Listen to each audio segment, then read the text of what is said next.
தந்தி தொலைக்காட்சி நேயர்களுக்கு வணக்கம். நல்லதை சொல்வோம், நல்லதை செய்வோம், நல்லதே நடக்கும்.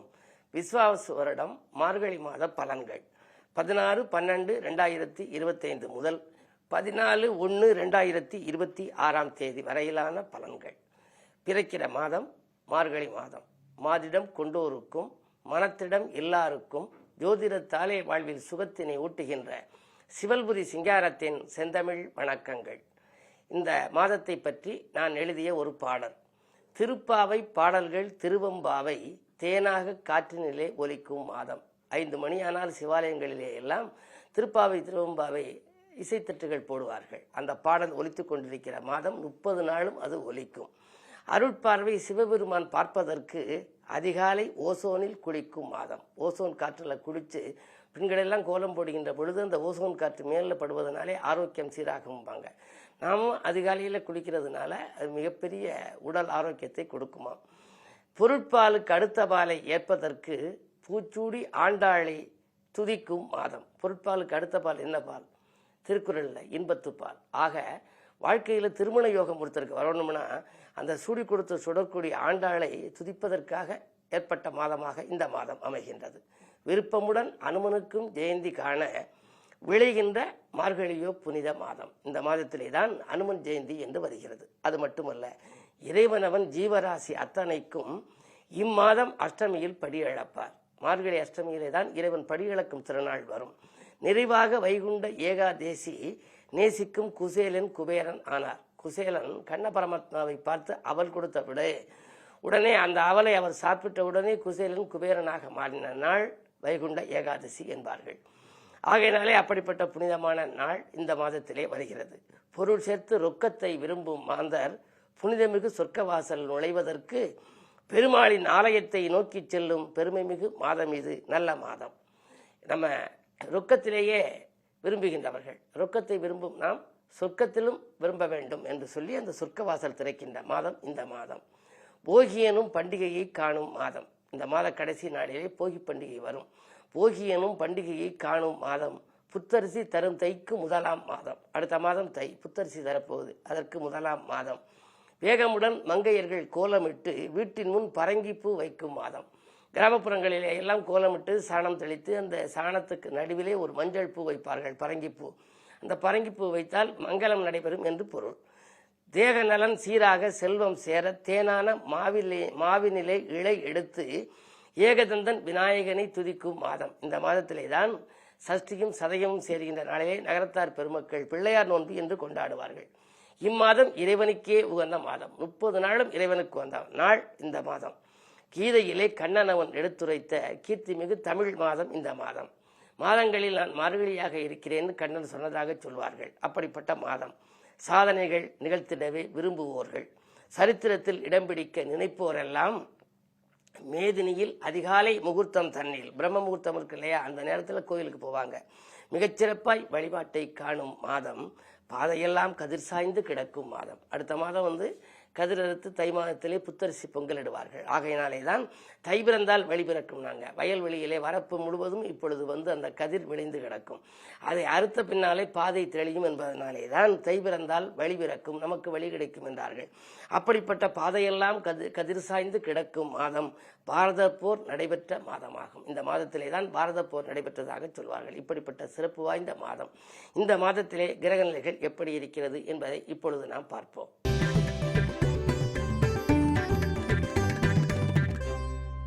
மாத தொடக்கத்திலே குரு உச்சம் பெற்று சென்றிருக்கின்றார். கடக ராசியிலே வக்ர இயக்கத்தில் இருக்கின்றார். கேது சிம்மத்திலும், கும்பத்திலே சனி ராகு, சனி சொந்த வீட்டில் இருக்கின்றார். சூரியன் செவ்வாய் தனுசு ராசிகளும், விருச்சிக ராசியிலே புதன் சுக்கிரன் இணைந்திருக்கிறார்கள். இந்த மாதத்திலே மார்கழி மாதம் 6ஆம் தேதி அன்றைக்கு குரு பகவான் மிதுன ராசிக்கு செல்கின்றார். வக்ர இயக்கத்திலே பின்னோக்கி செல்கின்றார். எனவே அப்பொழுது அந்த மிதுன ராசியில் இருக்கின்ற குருவினுடைய பார்வை எவற்றையெல்லாம் பார்க்கிறது என்றால் துலாம் ராசியை பார்க்கின்றார், தனுசு ராசியை பார்க்கின்றார், அதற்கு பின்னாலே கும்பராசியை பார்க்கின்றார். இப்பொழுது பார்த்து கொண்டிருக்கும் ராசிகள் விருச்சிக ராசியை பார்க்கிறது.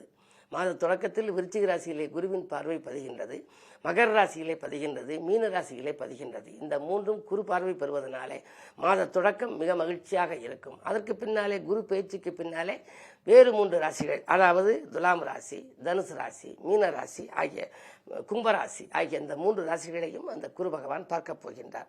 அது மட்டுமல்ல, மார்கழி 7ஆம் தேதி அன்றைக்கு தனுசு ராசிக்கு சுக்கிரன் வருகின்றார். அப்பொழுது குரு பகவான் எங்கே இருக்கிறார் என்று சொன்னால் மிதுனத்தில் இருக்கின்றார். மிதுனத்தில் குருவும் தனுசிலே சுக்கிரனும் இருந்து ஒன்றையொன்று பார்த்துக் கொள்கிறது. எனவே அசுரகுருவும் தேவகுருவும் பார்க்கும் இந்த நேரத்திலே சிலருக்கு திடீரென நல்ல மாற்றங்கள் எல்லாம் வரப்போகிறது. அதற்கு பின்னாலே மார்கழி 10ஆம் தேதி அன்றைக்கு புதன் தனுசு ராசிக்கு வருகின்றார். அங்கிருக்கும் சுக்கிரனோடு சேர்ந்து புத சுக்கிர யோகத்தை உருவாக்குகின்றார். மார்கழி 27ஆம் தேதி புதன் எங்கிருக்கிறார் என்று சொன்னால் மகர ராசியிலே சஞ்சரிக்கப் போகின்றார். எல்லாவற்றிற்கும் மேலாக தைரியகாரகன் என்றும் பூமிகாரகன் என்றும் அழைக்கப்படுகின்ற செவ்வாய் இந்த மாதத்திலே உச்சம் பெறுகின்றார். மார்கழி 30ஆம் தேதி மகர ராசியிலே செவ்வாய் உச்சம் பெறுகின்றார். அந்த நேரத்திலே செவ்வாய் ஆதிக்கமுள்ள மேச ராசிக்காரர்கள், விருச்சிக ராசிக்காரர்களுக்கெல்லாம் அற்புதமான பலன்கள் வரப்போகிறது.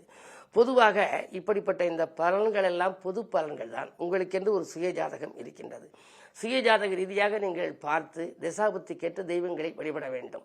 திசாபுத்தி வலிமையாக இருந்தால் நீங்கள் நினைத்ததெல்லாம் நடக்கும், தொட்டது துலங்கும், நிம்மதி கிடைக்கும், நிகழ்கால தேவைகள் பூர்த்தியாகும், வருமானம் உயரும், வளர்ச்சி கூடும்.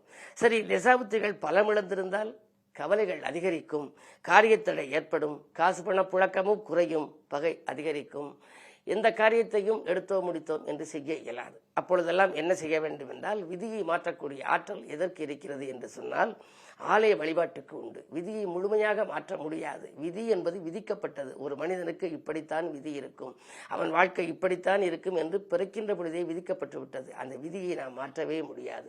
ஆனால் விதியினுடைய வலிமையை குறைக்கலாம். எப்படி மழை காலத்திலே குடைபிடித்துக் கொண்டு சென்றால் மழை நம் மீது விழுகாமல் இருக்கிறதோ, வெயில் காலத்திலே வெயில் அடிக்காமல் இருக்கின்ற பொழுது குடைபிடித்துக் கொண்டு செல்கின்றோம், ஒரு நல்ல குளிரூட்டப்பட்ட அறைக்குள் செல்கின்றோம். இப்படி அதனுடைய கடுமையை குறைக்க முடியுமே தவிர முழுமையாக நிவர்த்தியாக்க முடியாது.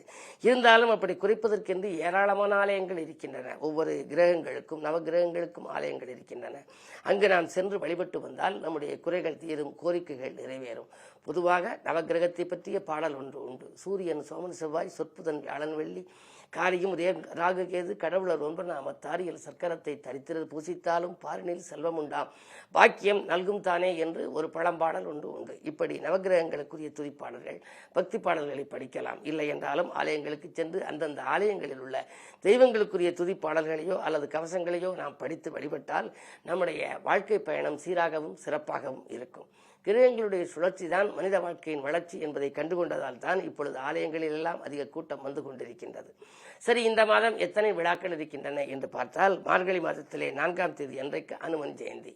அன்றைக்கு நாம் அனுமனை வழிபட வேண்டும். எல்லா அனுமன் ஆலயங்களிலும் மிகச்சிறப்பாக வழிபாடு செய்வார்கள். பொதுவாக அனுமன் என்பவர் ராமர் சீதை பிரிந்தவர்களை சேர்த்து வைத்தவர். எனவே வாழ்க்கையிலே பிரிந்திருக்கும் தம்பதியர் இணைவதற்கும் வாழ்க்கையிலே நல்ல ஆரோக்கியம் சீராக அமைவதற்கும் அனுமனை வழிபட வேண்டும். அதற்கு உகந்த நாள் மார்கழி 4ஆம் தேதி 19/12/2025 அன்று அனுமன் ஜெயந்தி வருகின்றது. மார்கழி 10ஆம் தேதி அன்றைக்கு பிள்ளையார் நோன்பு, சஷ்டியும் சதயமும் சேருகிறது. கார்த்திகை திருக்கார்த்திகையிலிருந்து 21ஆவது நாள் வருகின்ற பொழுது சஷ்டியும் சதயமும் சேரும். அந்த நேரத்திலே மாவிலை வெல்லம் கலந்த பச்சரிசி மாவை வைத்து அதிலே நூல் வைத்து இழை எடுத்து நகரத்தார் பெருமக்கள் எல்லாம் கொண்டாடுவார்கள். குறிப்பாக அன்று தினம் பிள்ளையாரை நாம் வழிபட்டாலே பெருமைகள் நமக்கு வந்து சேரும். அதற்கு பிறகு மார்கழி 15ஆம் தேதி வைகுண்ட ஏகாதசி. ஆலயங்களிலே எல்லாம் சொர்க்கவாசல் திறந்திருக்கும். சொர்க்கவாசலுக்குள் நுழைய வேண்டும். அன்று தினம் நாம் விஷ்ணுவையும் இலக்குமியையும் வழிபட வேண்டும், அனுமனையும் வழிபட வேண்டும். மிக சிறப்பான நாள். வாழ்க்கையிலே வளம் கிடைக்க வேண்டுமானால் ஏகாதசி விரதம் என்பார்கள். அந்த ஏகாதசி விரதத்தை இருப்பதற்கு வந்த நாளாக வைகுண்ட ஏகாதசி வருகின்ற திருநாள் 30/12/2025. அதற்கு பின்னால் மார்கழி 18ஆம் தேதி அன்றைக்கு நடராஜர் அபிஷேகம் நடைபெறுகிறது. மார்கழி 19 ஆருத்ரா தரிசனம் நிகழ்கின்றது. அதற்கு பின்னால் மார்கழி 27ஆம் தேதி அன்றைக்கு அதாவது இறைவன் படி அளக்கின்ற திருநாள். மார்கழி 27 அன்றைக்கு ஞாயிற்றுக்கிழமை 11/1/2026 அன்றைக்கு இறைவன் படியளக்கும் திருநாள். ஆலயம் சென்று நாம் சிவபெருமானை வழிபட வேண்டும்.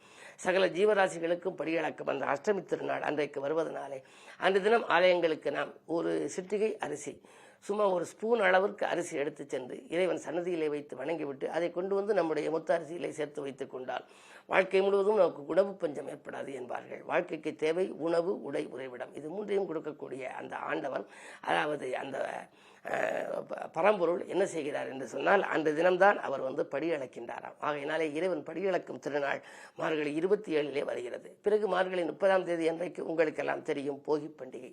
பழையன கழிதலும் புதியன புகுதலும் என்பார்கள். அப்படி மறுபடி போகி பண்டிகை. அதற்கு பின்னாலே அடுத்த மாதத்தில் வரக்கூடிய தை மாதத்தினுடைய முதல் நாள் கதிரவனுக்கு நாம் விழா கொண்டாடுகின்றோம்.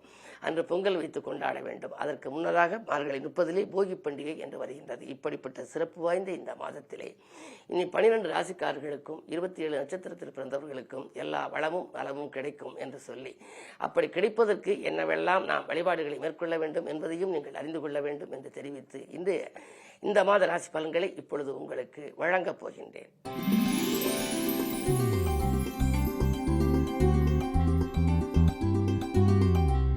மேசராசி நேயர்களே, உங்களுக்கெல்லாம் இந்த மாத தொடக்கத்திலேயே செவ்வாய் 9ஆம் இடத்தில் இருக்கின்றார். சூரியனோடு இணைந்திருக்கின்றார். சூரியன் பூர்வ புண்ணிய ஸ்தானத்திற்கு அதிபதி. 9ஆம் இடம் என்பதோ பாக்கியஸ்தானம். பூர்வ புண்ணிய ஸ்தானத்திற்கு அதிபதி பாக்கியஸ்தானத்தில் ராசிநாதனோடு இணைந்திருக்கின்ற பொழுது மிக அற்புதமான மாதம். நீங்கள் எதை செய்ய நினைத்தாலும் செய்ய இயலும். தனவரவு தாராளமாக வந்து சேரும். குடும்ப முன்னேற்றம் கூடுதலாக இருக்கும். தொழில் உத்தியோகத்திலே கணிசமான தொகை கைகளிலே புரளும். அது மட்டுமல்ல, பொதுநலத்தில் இருப்பவர்களுக்கு புதிய பொறுப்புகள் கிடைக்கும். விலகிச் சென்ற சொந்தங்கள் எல்லாம் விரும்பி வந்து இணைவார்கள். செவ்வாய் உச்சம் பெறுகின்ற பொழுது மாதத்தின் கடைசி பகுதியிலே உங்களுக்கு மிக அற்புதமான பலன்கள் நடைபெறப் போகின்றது. சென்ற மாதத்தில் நடைபெறாத காரியங்கள் எல்லாம் இந்த மாதம் நடைபெற்று மகிழ்ச்சியை வழங்கும். தைரியமும் தன்னம்பிக்கையும் கூடும். தக்க விதத்தில் நண்பர்களின் உறுதுணையாக இருப்பார்கள். இம்மாதம் முழுவதும் இனிய மாதமாக அமைய குரு வழிபாடு உங்களுக்கு தேவை. குருவை வணங்குங்கள். குதூகலத்தை வரவழைத்துக் கொள்ளுங்கள்.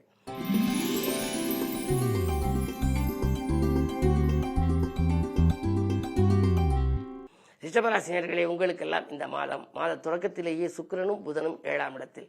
புத சுக்கிர யோகம் செயல்படுவதனாலே பொருளாதாரத்தில் நிறைவு ஏற்படும். வாங்கல் கொடுக்கல்கள் சீராகவும் சிறப்பாகவும் இருக்கும்.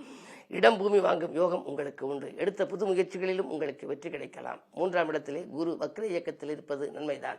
விலகிச் சென்ற சொந்தங்கள் விரும்பி வந்து இணைவார்கள். திட்டமிட்ட காரியம் திட்டமிட்டபடியே நடைபெறும். வழக்குகள் உங்களுக்கு சாதகமாக அமையும். நாணயமும் நேர்மையும் கொண்ட நண்பர்களால் நம்பிக்கைகள் அனைத்தும் நடைபெறும். மார்கழி 10ஆம் தேதி புதன் பெயர்ச்சி. மறைந்த புதனால் நிறைந்த தனலாபம் கிடைக்கப் போகின்றது. மாமன் மைத்துன வழியில் மனதுக்கினிய சம்பவம் நடைபெறும். சேமிப்பு உயரும். செல்வாக்கு அதிகரிக்கும். பொது வாழ்விலே புகழ் கூடும். இந்த மாதம் நீங்கள் வழிபட வேண்டிய தெய்வம் என்று எடுத்துக்கொண்டால் சனி பகவான். சனிக்கிழமை விரதமிருந்து சனி கவசம் பாடி சனியை வணங்குவது நல்லது.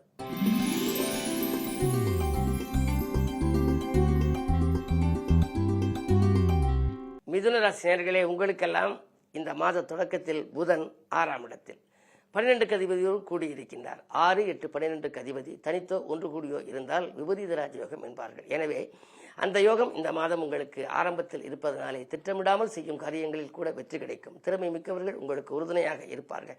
மாமன் மைத்துன வழியில் இருந்த மனக்கசப்புகள் மாறும். சேமிப்புகள் உயரும். தொழில் உத்தியோகம் சிறப்பாக இருக்கிறது. நீங்கள் எந்த களத்தை தேர்ந்தெடுத்தாலும் அதில் உங்களுக்கு வெற்றி கிடைக்கலாம். பிள்ளைகளால் வந்த பிரச்சனைகள் அகலும். நல்ல காரியங்கள் இல்லத்திலே நடைபெற வழிபிறக்கும். இந்த மாதத்தில் மார்கழி 27 புதன் மகரத்துக்கு செல்கின்ற பொழுது மேலும் நற்பலன்களை மாத கடைசியில் நீங்கள் பெறப்போகின்றீர்கள். இம்மாதம் முழுவதும் இனிய மாதமாக அமைய விஷ்ணுவையும் இலக்குமியையும் நீங்கள் வணங்குவது நல்லது.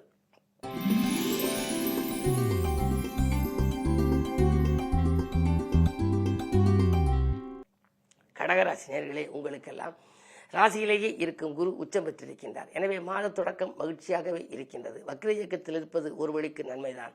6க்கு அதிபதி வக்ரம் பெறுவதனாலே கெட்டவன் கெட்டிடல் கெட்டிடும் ராஜயோகம் என்பார்கள். அந்த அடிப்படையிலே நல்லது நடக்கும். ஆனால் மார்கழி 6ஆம் தேதி அந்த குரு பகவான் 12ஆம் இடத்துக்கு செல்கின்றார். 6க்கு அதிபதி 12க்கு சென்றால் மேலும் நற்பலன்கள் கிடைக்கும்.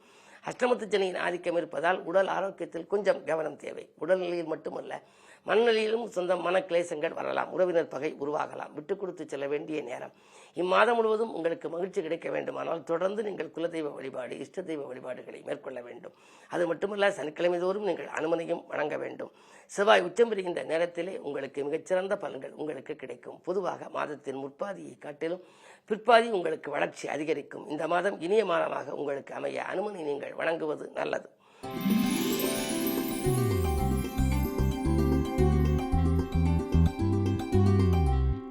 சிம்மராசினியர்களே, உங்களுக்கெல்லாம் செல்வச் செழிப்பிலே மிதக்கும் மாதம். 12ஆம் இடத்திலே குரு இருக்கிறாரே, விரயஸ்தானத்தில் இருக்கின்ற பொழுது எப்படி செல்வம் சேரும் என்று நினைக்கலாம். லாபஸ்தானத்திற்கு வரப்போகின்றார். பஞ்சமாதிபதி லாபஸ்தானத்துக்கு வருகின்ற திருநாள் மார்கழி 6ஆம் தேதி.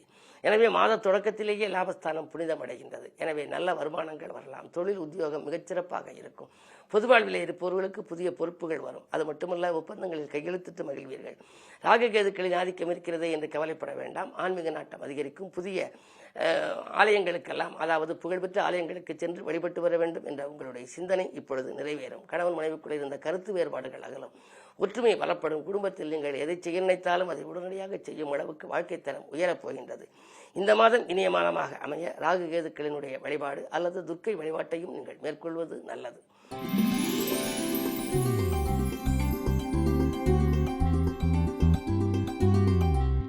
கன்னிராசி நேயர்களே, உங்களுக்கெல்லாம் மாத தொடக்கத்தில் குரு 11ஆம் இடத்தில் லாபஸ்தானத்தில் 7க்கு அதிபதி 11இல் இருக்கின்ற பொழுது வாழ்க்கை துணை வழியே உங்களுக்கு நன்மைகள் கிடைக்கும். அதாவது படித்து முடித்து வேலை இல்லாமல் வாழ்க்கை துணை இருந்தால் அதற்கு வேலை கிடைத்து அதன் மூலம் வருமானம் வரலாம். வருமானம் உயரக்கூடிய மாதம் இந்த மாதம்.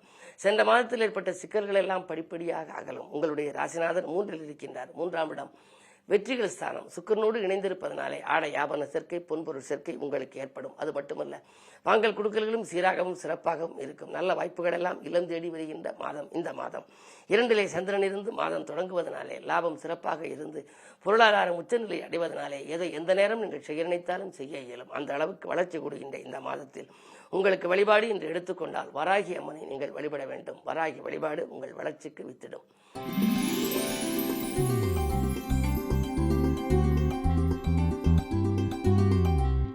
துலாம் ராசி நேயர்களே, உங்களுக்கு 10லே குரு பகவான் வக்ரம் பெற்றிருப்பது நன்மைதான். 10இல் குரு இருந்தாலே பதவியில் ஒரு மாற்றம் உண்டு என்பார்கள். அப்படிப்பட்ட பதவி மாற்றங்கள், இடமாற்றங்கள், வீடு மாற்றங்கள், ஊர் மாற்றங்கள் வரலாம். வரும் மாற்றங்கள் உங்களுக்கு ஏற்றுக்கொள்ளக்கூடிய நிலையிலேயே இருக்கும். தேக்க நிலையிலிருந்து தெளிவு உங்களுக்கு பிறக்கும். கேதுவின் பார்வை ராசியில் பதிவதால் ஆன்மீக நாட்டம் அதிகரிக்கும். குலதெய்வ வழிபாடு, இஷ்ட தெய்வ வழிபாடுகளை மேற்கொள்ளுங்கள். மாதத்தினுடைய மையப்பகுதியில் புதன் தனுசு ராசியிலே சஞ்சரிக்கின்ற பொழுது உங்களுக்கு மிக அற்புதமான பலன்கள் வரப்போகிறது. பெற்றோர் வழியில் பிரியங்கள் கூடும். உற்றார் உறவினர்களின் ஆதரவோடு ஒரு நல்ல காரியம் இல்லத்திலே நடைபெறும். பூர்வ புண்ணிய ஸ்தானம் வலுவடைகின்ற நேரங்களில் எல்லாம் நன்மைகள் உங்களுக்கு கிடைக்கும். அதே போல உங்களுக்கு பிறக்கின்ற பொழுதே, மாதம் தொடங்குகின்ற பொழுதே 5ஆம் இடத்திலே ராகுவும் சனியும். சனி சொந்த வீட்டில் இருப்பதனாலே பிள்ளைகளாலும் உங்களுக்கு பெருமை சேரும். படித்து முடித்து வேலையில்லாமல் இருக்கும் பிள்ளைகளுக்கு கூட வேலைகள் கிடைத்து அதன் மூலமும் உதிரி வருமானங்கள் வரலாம். இந்த மாதம் மேலும் இனிய மாதமாக அமைய அபிராமி அம்மன் வழிபாடும் அமிர்த கடேஸ்வரர் வழிபாடும் உங்களுக்கு நன்மையை வழங்கும்.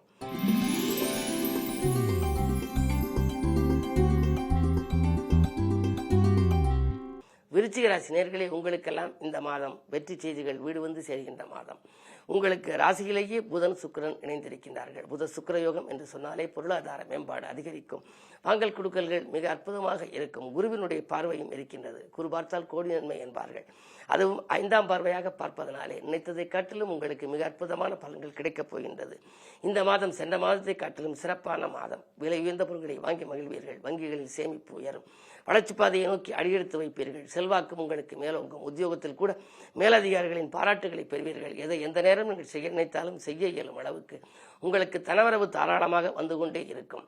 வீட்டில் கூட கல்யாணம் நடைபெறாமல் குழந்தைகள் இருக்கிறார்களே அல்லது உடன்பிறப்புகள் இருக்கிறார்களே, திருமண வயதடைந்தும் இன்னும் முடியவில்லையே என்று நினைத்தவர்களுக்கு திருமண யோகம் இப்பொழுது கைகூடப் போகின்றது. அது மட்டுமல்ல, மங்கள ஓசை மனையில் கேட்கும் சுப செய்திகள் வந்த வண்ணமாக இருக்கும். செவ்வாய் உச்சம் பெறுகின்ற பொழுது மாதத்தின் கடைசியில் மிக மிக அற்புதமான நேரம். அந்த நேரத்தில் நீங்கள் எந்த நேரம் எதை செய்தாலும் அதில் வெற்றி கிடைக்கும். குறிப்பாக பொதுநலத்தில் இருப்பவர்களுக்கு புதிய பொறுப்புகளும் பதவிகளும் கூட கிடைக்கலாம். இந்த மாதம் முழுவதும் உங்களுக்கு இனிய மாதமாக அமைய விஷ்ணு இலக்குமி வழிபாட்டை மேற்கொள்ள வேண்டும். பொதுவாகவே நீங்கள் ஆணைமுகனை தொடர்ந்து வழிபட்டு வந்தாலே ஆனந்தமான வாழ்க்கை அமையும். விருச்சிகம் என்று சொன்னாலே விருத்தியம்சம் உள்ள ராசி என்பார்கள். எனவே வாழ்க்கையில் விருத்தியம்சம் கிடைக்க ஒவ்வொரு நாளும் ஆணைமுகனை வழிபட வேண்டும். இம்மாதம் குறிப்பாக விஷ்ணு இலக்குமியை வழிபட்டால் விருப்பங்கள் நிறைவேறும். நல்ல திருப்பங்கள் உருவாகும்.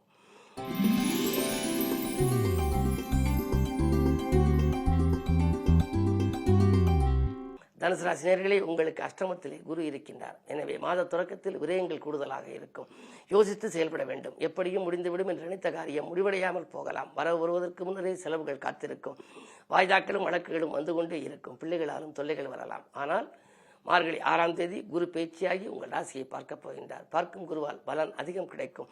குருவும் புதனும் பரிவர்த்தனை யோகம் பெறுகின்ற பொழுது மேலும் நற்பலன்கள் உங்களுக்கு கிடைக்கும். அந்த வாய்ப்பு எப்பொழுது வருகிறது என்று சொன்னால், மார்கழி மாதம் 10ஆம் தேதிக்கு பிறகு உங்களுக்கு அந்த பரிவர்த்தனை யோகம் செயல்படும். எனவே மாதத்தினுடைய மையப்பகுதியில் உங்களுக்கு மகிழ்ச்சி அதிகரிக்கும். தொட்டது தொடங்கும். தொழில் முன்னேற்றம் ஏற்படும். உடன்பிறப்புகளும் உடன் இருப்பவர்களும் உறுதுணையாக இருப்பார்கள். அரசு வழியில் இருந்த சிக்கல்கள் அகலும். அரசு வேலைக்கு விண்ணப்பித்தவர்களுக்கு அதுவும் கூட கைகூடலாம். மாதம் முழுவதும் மகிழ்ச்சி கிடைக்க நீங்கள் குருவை வணங்க வேண்டும். அது மட்டுமல்ல, முருகப்பெருமான் வழிபாடும் உங்கள் முன்னேற்றத்திற்கு வித்திடும்.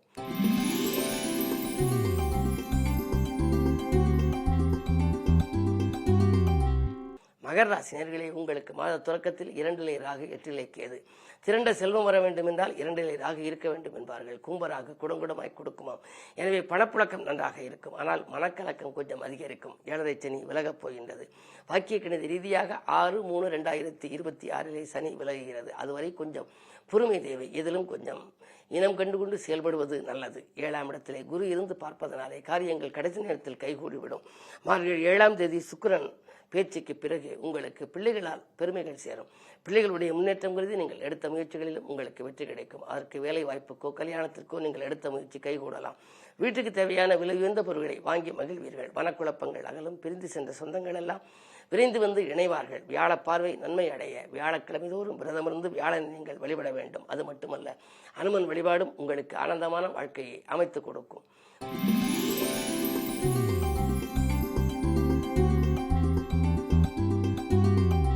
கும்பராசி நேயர்களே, உங்களுக்கெல்லாம் இந்த மாதம் ஒரு இனிய மாதம். குரு பேச்சுக்கு பின்னாலே உங்கள் ராசியை குரு பார்க்க போகின்றார். பொதுவாக மார்கழி 6ஆம் தேதி வக்ர இயக்கத்திலேயே குரு மிதுன ராசிக்கு செல்கின்றார். மிதுனத்தில் இருக்கும் குரு 9ஆம் பார்வையாக உங்கள் ராசியை பார்க்க போகின்றார். 5ம் 9ம் மிஞ்சும் பலன் தரும் என்பார்கள். எனவே சென்ற மாதத்தை காட்டிலும் இந்த மாதம் சிறப்பாக இருக்கும். சகோதர பாசம் அதிகரிக்கும். வாங்கல் கொடுக்கல்கள் சீராகவும் சிறப்பாகவும் இருக்கும். பாகப்பிரிவினைகள் சுமூகமாக முடியும். பிள்ளைகளின் எதிர்கால நலன் கருதி நீங்கள் எடுத்த முயற்சிகளில் உங்களுக்கு வெற்றி கிடைக்கும். தொழிலில் கூட புதிய ஒப்பந்தங்கள் வந்த வண்ணமாக இருக்கும். அடுக்கடுக்காக ஒப்பந்தங்கள் வந்து உங்களுக்கு ஆச்சரியத்தை விளைவிக்கப் போகின்றது. நாணயமும் நேர்மையும் கொண்ட நண்பர்கள் உங்களுக்கு நல்ல உறுதுணையாக இருப்பார்கள். உடல்நலமும் சீராகி உற்சாகத்தோடு இயங்குவீர்கள். புதிய வாகனம் வாங்கி பயணிக்கும் யோகமும் உண்டு. இந்த மாதம் முழுவதும் இனிய மாதமாக உங்களுக்கு அமைய கற்பக விநாயகர் வழிபாடு கை கொடுக்கும். பொதுவாக அருகம்புல்லை ஆணைமுகனுக்கு அணிவித்தால் பெருகும் பொன் வரும் என்பார்கள். அந்த அடிப்படையில் நீங்கள் தினந்தோறும் விநாயகப் பெருமானை வணங்கினாலே தெய்வீகத்தன்மை மட்டுமல்ல, தித்திக்கும் வாழ்க்கையும் உங்களுக்கு வந்து சேரும்.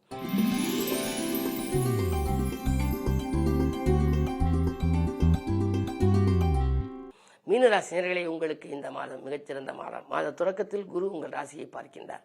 அதற்கு பின்னால் அர்த்தாஷ்டம குருவாக மாறுகின்றார். மார்கழி 6ஆம் தேதி மிதுனத்துக்கு குரு வருகின்ற பொழுது 4ஆம் இடத்திலே குரு.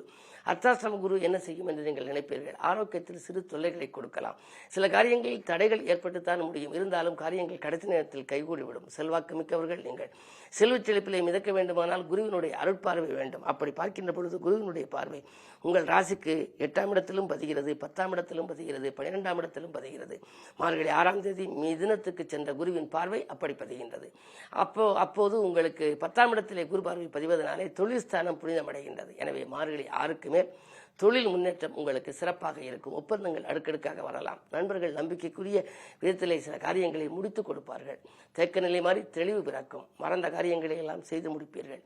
பிறருடைய உதவியும் ஒத்துழைப்பும் உங்களுக்கு கேட்ட விதத்திலேயே கிடைக்கும். உத்தியோகத்தில் இருப்பவர்களுக்கு தலைமை பதவிகள் கூட தானாக வரலாம்.